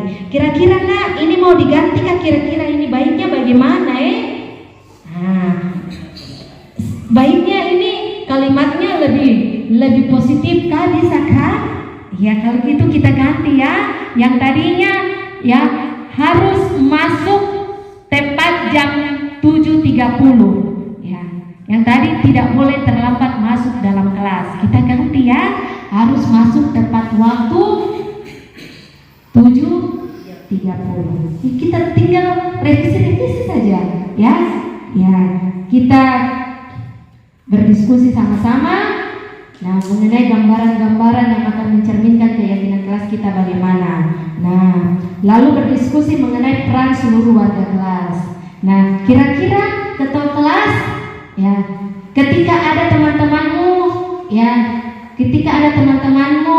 yang melanggar keyakinan kelas ini, kira-kira ya fungsi ketua kelas apa, fungsi bendahara apa, fungsi sekretaris apa, ya, untuk melancarkan keyakinan kelas ini. Ya, contohnya mungkin sekretaris memberikan laporan anak-anak yang tidak datang hari ini siapa. Ya, untuk mendukung kesepakatan yang kita sudah sepakat sama. Ya, memberikan laporan ibu yang tidak masuk hari ini sekian. Ya, atau ke ketua kelas. Ya, ada apa? Jadwal kebersihan kelas dan ada keyakinan kelas yang menjaga kebersihan dalam kelas. Contoh, keyakinan kelas menjaga kebersihan dalam kelas. Ya, jadi yang tadinya mungkin kalimatnya tidak membuang sampah, ya kita ganti menjaga kebersihan kelas. Nah, fungsi ketua kelas apa? Mengontrol kebersihan dalam kelasnya. Ya, itu. Jadi berdiskusi mengenai peran seluruh warga kelas. Apa perannya ketua kelas? Apa perannya guru? Untuk menunjang berhasil keyakinan kelas ini. Jadi yang terakhir, meninjau ulang keyakinan kelas dari waktu ke waktu. Kalau masih relevan kita tingkatkan, yang sudah tidak relevan dengan keadaan zaman sekarang, ya mungkin bisa kita revisi ulang. Itu saja dari saya. Kita gunakan waktu untuk simulasi. Satu orang guru perempuan untuk bisa naik ke depan untuk simulasi terkait dengan menetapkan keyakinan kelas. Kira-kira siapa satu orang? Sebelum kita buka ruang diskusi ya, kita simulasi dulu. Siapa yang mau? Ibu Suranto bisa kelas rendah, mari.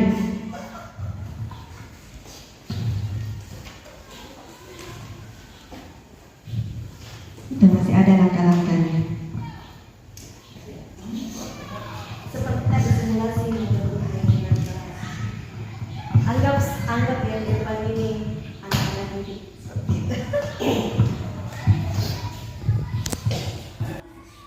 Hari ini hari pertama kali kita masuk di kelas 4 untuk menunjang kebersamaan kita dalam belajar di satu semester ini. Ibu mau membuat keyakinan kelas. Ibu mau bertanya kepada anak-anak. Ya. Supaya muncul peraturan-peraturan yang perlu ditaati oleh anak-anak dan ibu guru. Untuk itu,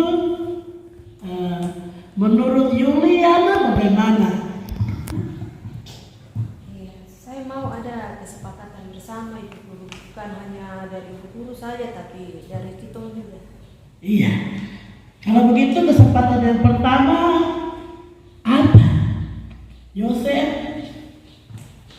Esri, Manupia, Fitri. Apa keyakinan pertama yang kita buat bersama-sama untuk kita taati bersama?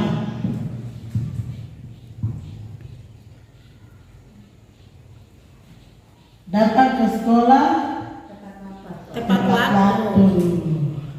Datang ke sekolah tepat waktu.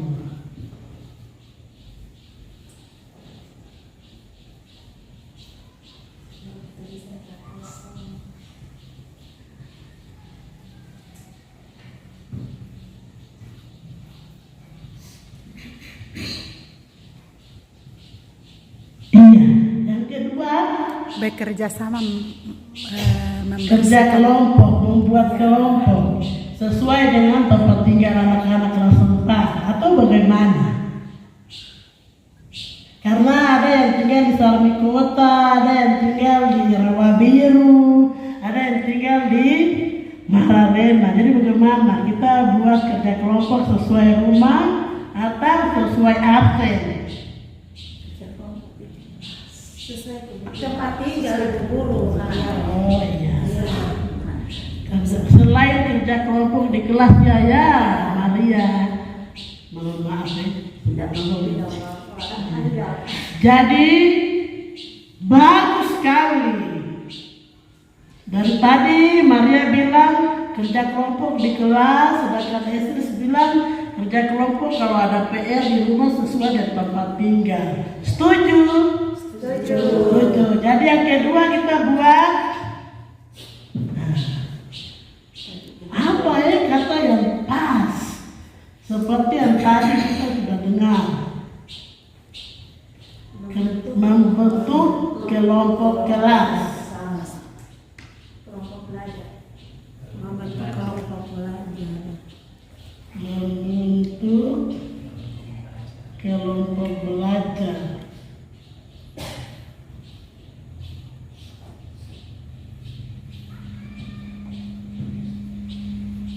Di kelas.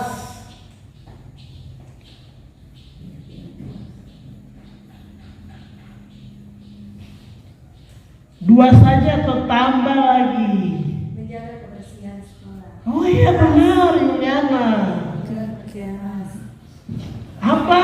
Semua ucapkan? Menjaga kebersihan kelas. Menjaga kebersihan kelas.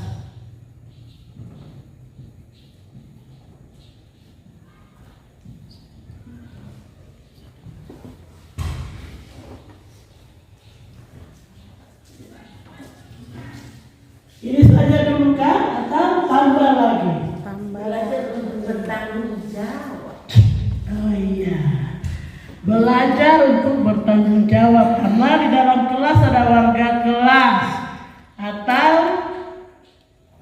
struktur kelas yang terdiri dari wali kelas, ketua kelas, wakil ketua kelas, sekretaris, bendahara, dan anggota-anggota yang ada dalam kelas.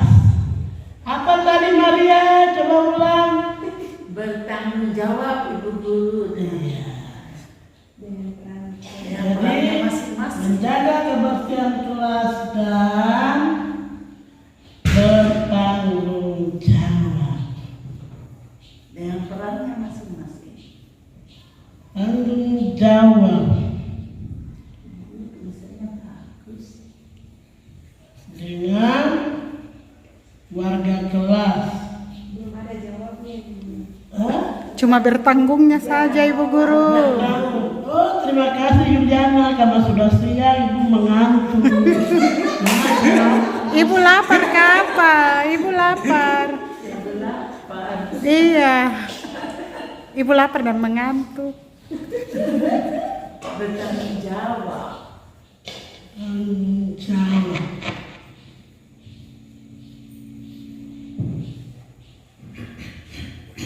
Bertanggung jawab warga kelas ya. Warga kelas. Sesuai perannya ibu guru. Ketua kelas. Kelas sesuai Peran.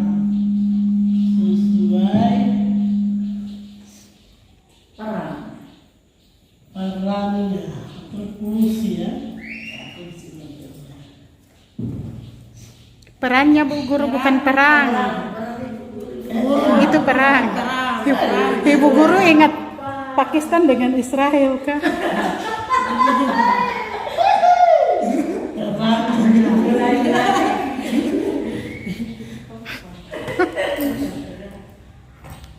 Begitu kira-kira menurut.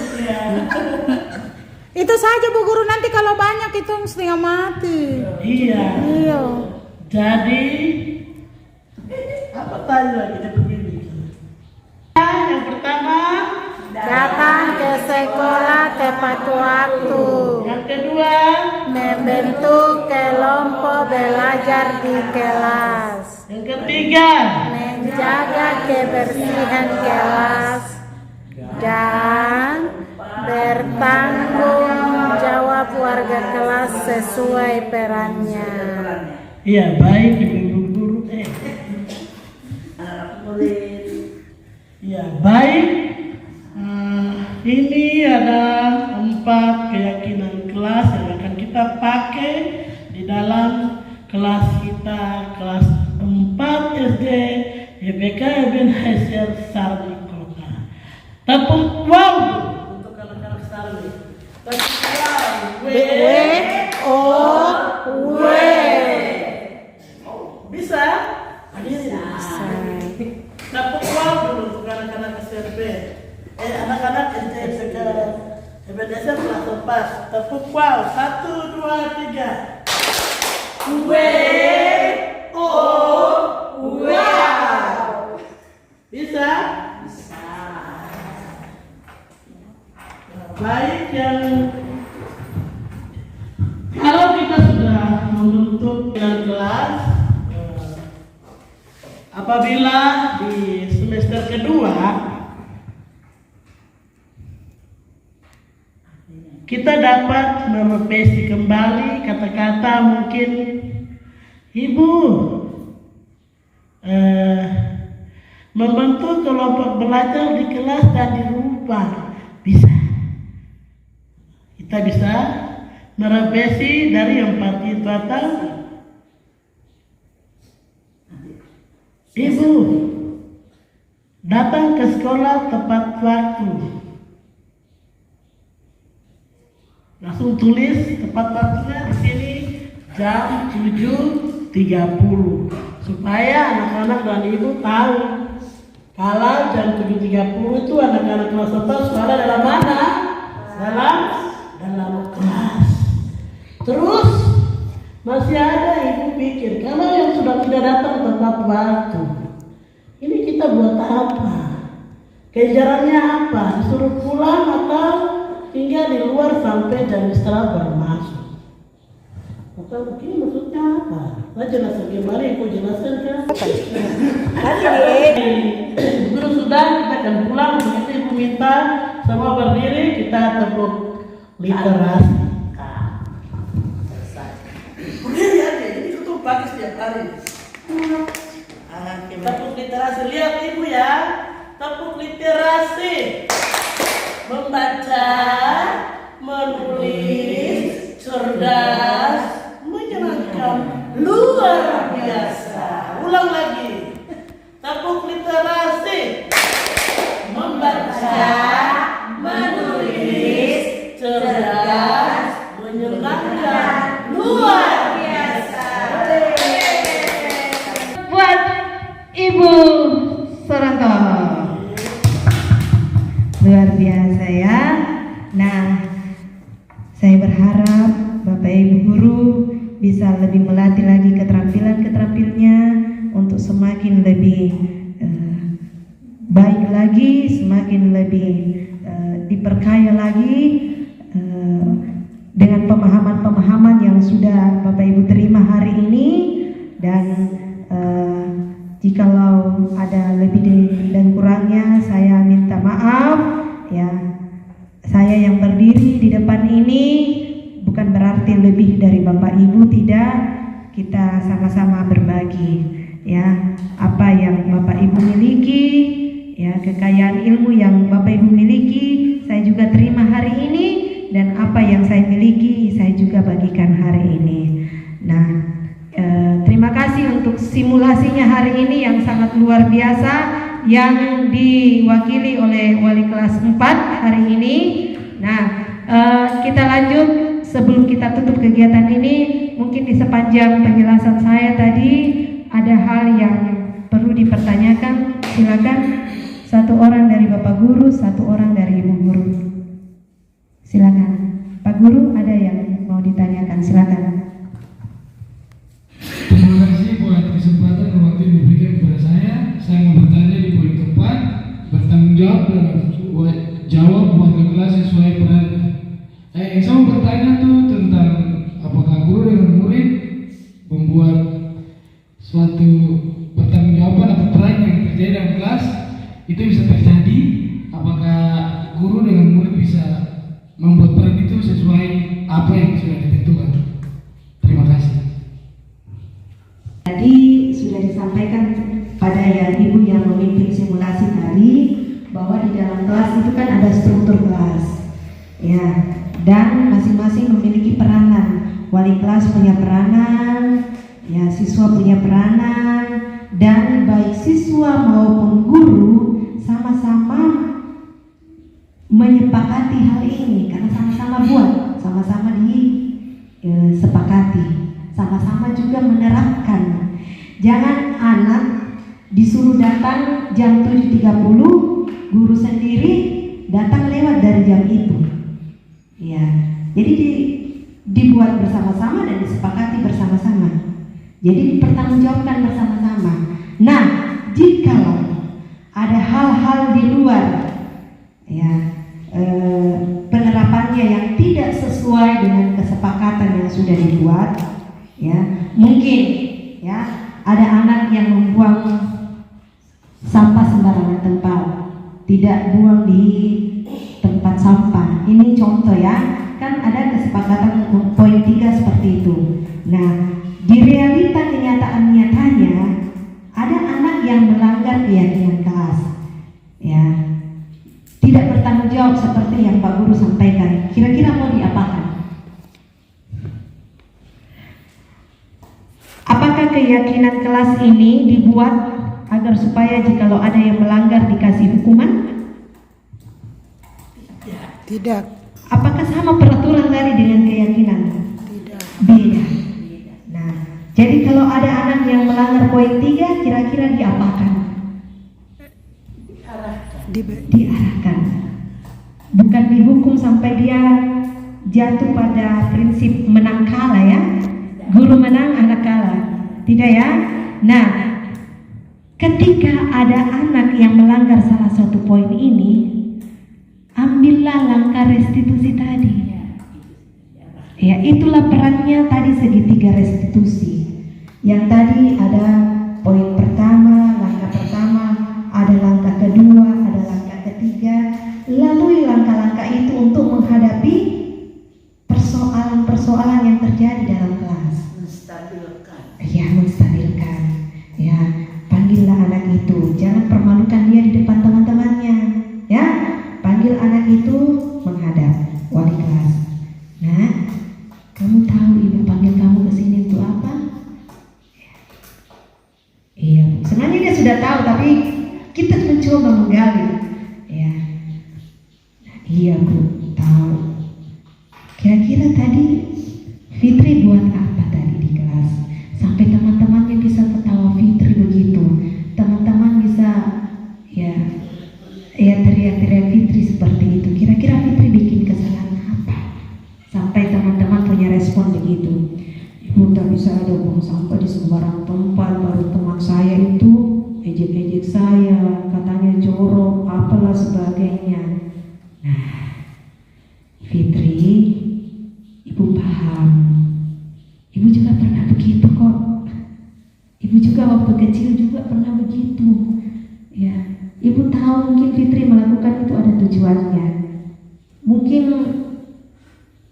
Fitri sudah malas turun ke bawah karena tempat sampahnya jauh.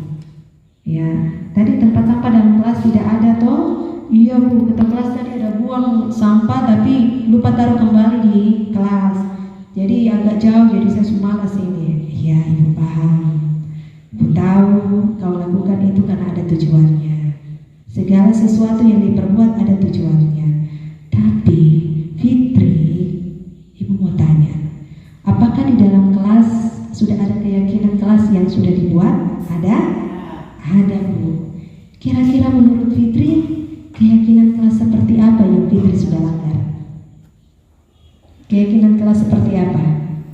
Poin 3, menjaga kebersihan kelas. Menjaga kebersihan kelas. Nah, terima kasih Fitri sudah ingat-ingat kesepakatan yang sudah disepakati dalam kelas.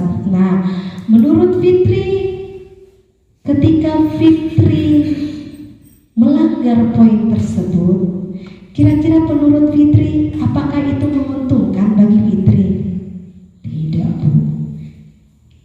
Kira-kira apa yang bisa menguntungkan bagi Fitri? Apa yang bisa menguntungkan bagi kesehatanmu? Apa yang bisa menguntungkan bagi kesehatan teman-temanmu? Jaga kebersihan. Ya. Kira-kira kalau kelas bersih Fitri, itu enak toh belajar Fitri? Iya Bu. Nah, sekarang Fitri, maukah kamu bertanggung jawab dengan apa yang sudah kamu buat? Mau. Kira-kira solusi terbaik apa yang Fitri bisa lakukan? Pungut sampah dan buang di tempatnya. Iya. Bisa Fitri ambil tadi sampah yang Fitri buang sembarang, ambil baru buang di tempatnya, bisa? Bisa Bu. Kalau begitu mari silakan kita sama-sama di kelas dan Fitri lakukan itu. Dia akan angkat sampah itu dan buang di tempatnya. Ya, tanpa kita menyudutkan dia, tanpa membuat dia merasa malu. Jadi jatuhnya nanti ada pada prinsip Menang-menang.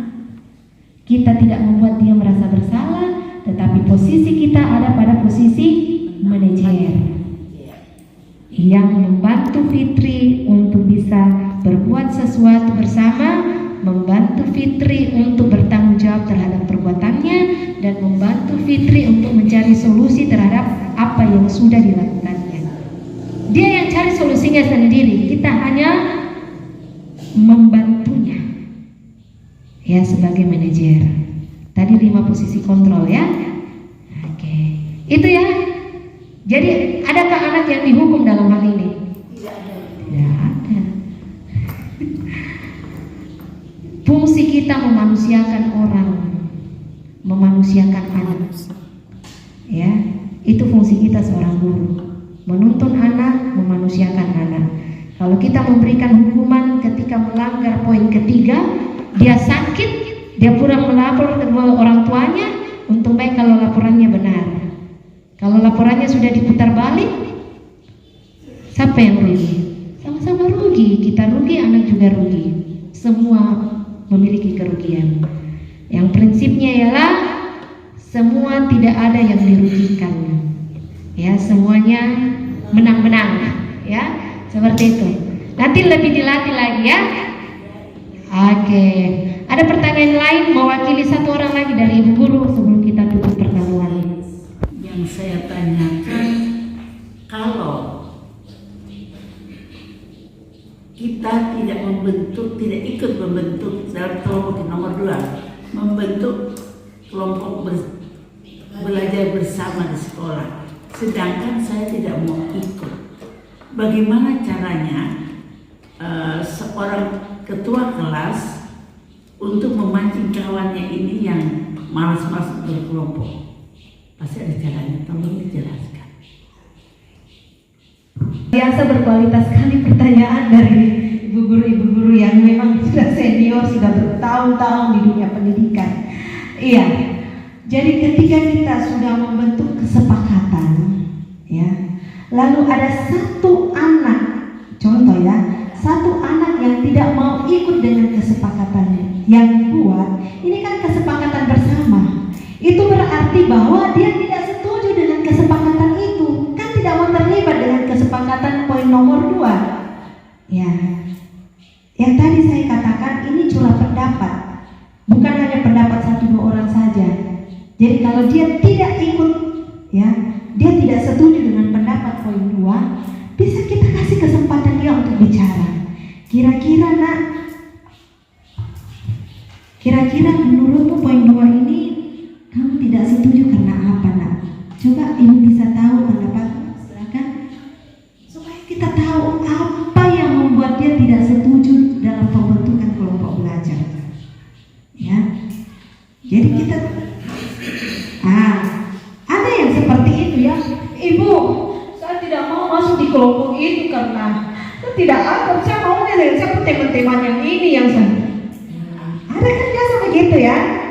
Nah, itu sebabnya guru perlu memberikan pemahaman bagi anak-anak.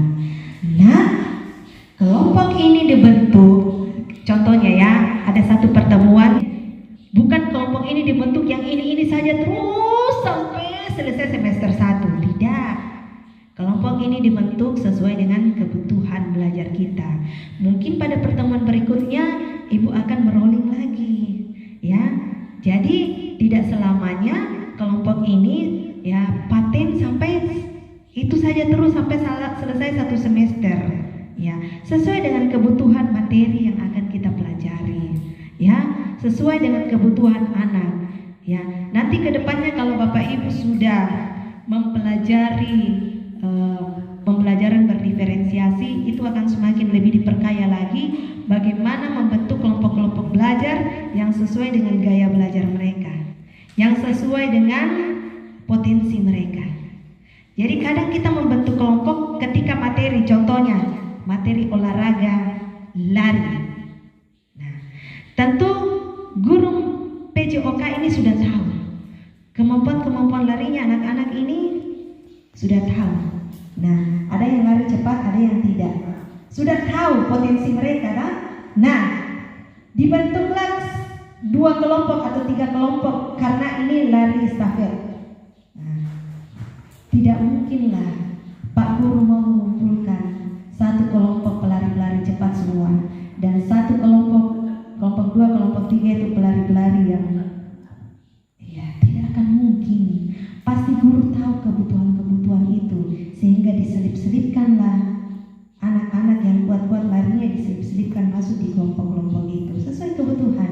Supaya apa? Kelompok ini betul-betul bersaing nantinya. Karena kalau dikelompokkan anak-anak yang betul-betul larinya cepat semua, sudah otomatis nanti ketika praktiknya kelompok itu yang akan menang. Ya sama seperti pembelajaran kita, tapi itu mapel apapun. Kita tahu daya serapnya anak-anak yang ini, ada berapa orang daya serapnya cepat.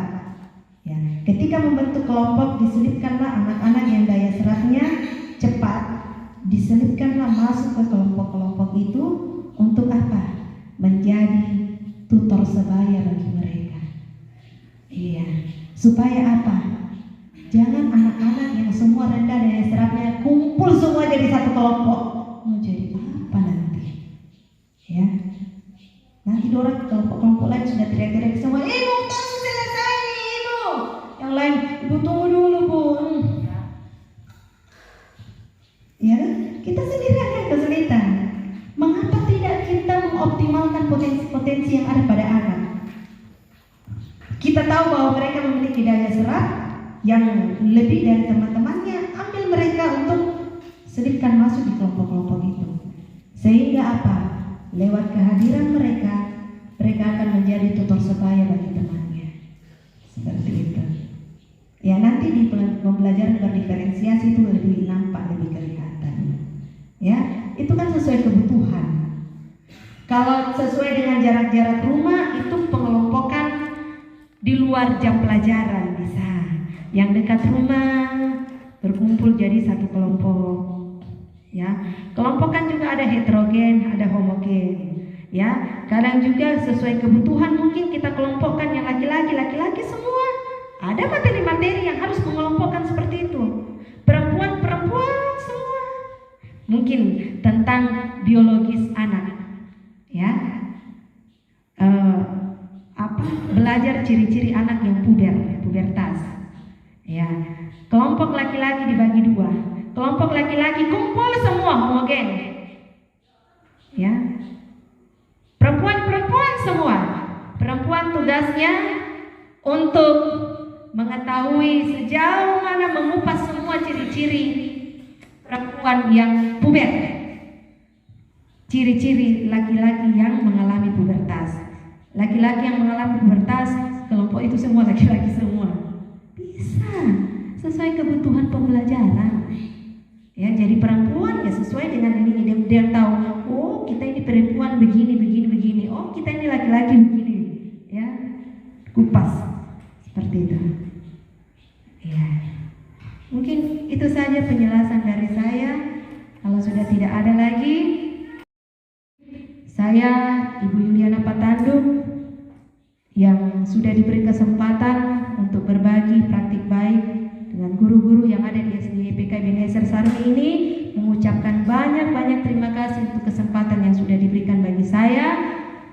Kiranya lewat kehadiran saya pada siang menjelang sore hari ini betul-betul membawa manfaat dalam kehidupan Bapak Ibu guru, dan pengetahuan dari Bapak Ibu guru juga membawa manfaat bagi saya. Saya bisa menimba banyak hal yang baru dari Bapak Ibu guru untuk hari ini. Saya kembalikan kepada moderator.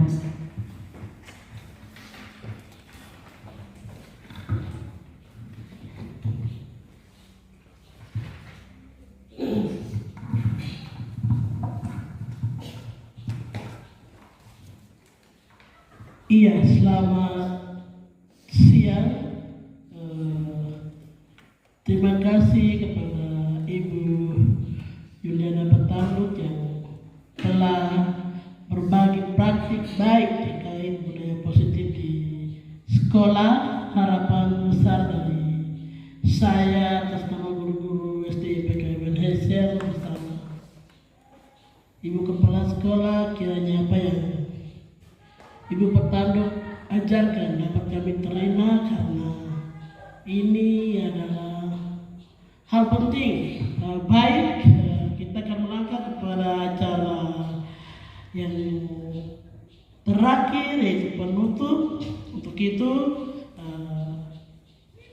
acara penutup adalah doa.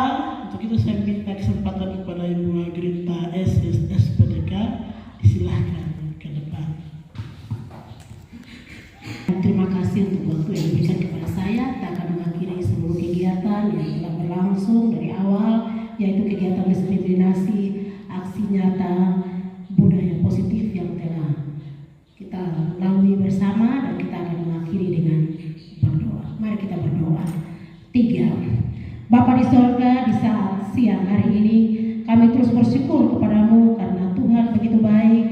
Kasih Tuhan boleh nyata bagi kami, sehingga di saat ini kegiatan yang telah berlangsung hari ini kami akan mengakhirinya ya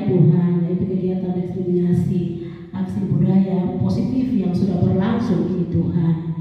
Bapa, ini adalah salah satu pembelajaran bagi kami semua supaya kami menjadi guru-guru yang setia untuk mau melakukannya bagi anak-anak kami, supaya anak-anak kami ke depan menjadi anak-anak yang lebih daripada kami guru-guru. Terima kasih Tuhan untuk semua yang sudah kami lalui bersama, dan kami tahu bahwa semua itu karena campur tangan Tuhan, sehingga semua ini boleh terlaksana dengan baik sampai dengan selesai. Bapa, di saat ini kami terus bersyukur kepadamu ya Bapa di sorga atas semua yang telah terlaksana di hari ini. Inilah kami Bapa, kami akan kembali ke rumah kami masing-masing. Tuhan jaga kami, tibakan kami semua di rumah kami masing-masing. Dan Bapa, Ibu terkasih yang sudah melakukan kegiatan di hari ini, Tuhan terus pakai dia dalam segala hal apapun. Terima kasih Bapa. Inilah doa kami, inilah permohonan kami yang telah kami sampaikan kepadamu ya Bapa di surga. Terima kasih Tuhan, hanya di dalam nama Tuhan Yesus kami berdoa menutupi seluruh kegiatan kami di saat siang hari ini. Amin. Waktu selanjutnya saya kembalikan.